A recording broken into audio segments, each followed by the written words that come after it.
हम लक्ष्मी चौधरी अपने सब गोटे के गोर लागे छी और अपने सब गोटे के समक्ष आई हम एकटा उपनयनक बाबा गीत लऽ कऽ उपस्थित छी। कोनो तरहक त्रुटि भऽ जाय तऽ क्षमा प्रार्थी छी। धन्यवाद।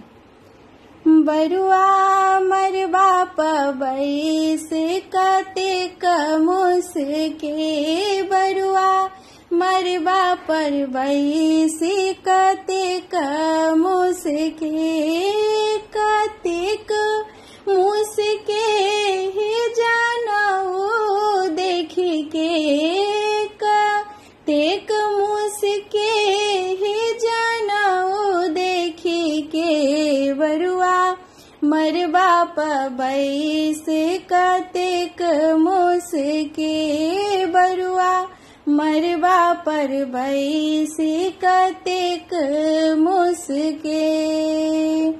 मुसकी मुसकी बरुआ बाबा मुख देखे, मुसकी मुसकी बरुआ बाबा मुख देखे, बाबा यो मुजक डोरी कतेक शोभे, बाबा यो मुजक डोरी कतेक शोभे, बरुआ मरबा परबै से कतेक मुसके, बरुआ मरबा परबै से कतेक मुसके।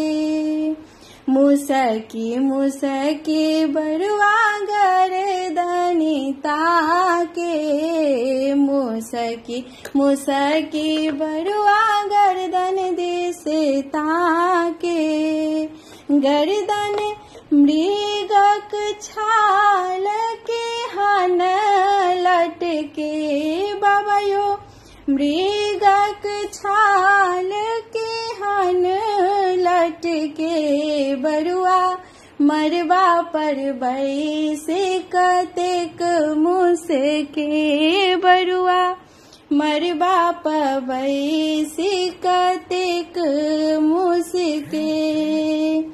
शीस झुकाए कुल गुरु ब्रह्मचार्य देखे, शीस झुकाए कुल गुरु ब्रह्मचार्य देखे, बाबा यो मंत्र उच्चार्यन घोल करे, बाबा यो मंत्र उच्चार्यन घोल करे, बरुआ मरबा परबै से कतेक मुसके, बरुआ मरबा पबै से कतेक मुसके, कतेक मुसके हे जानौ देखी के, कतेक मुसके हे जानौ देखी के, बरुआ मरबा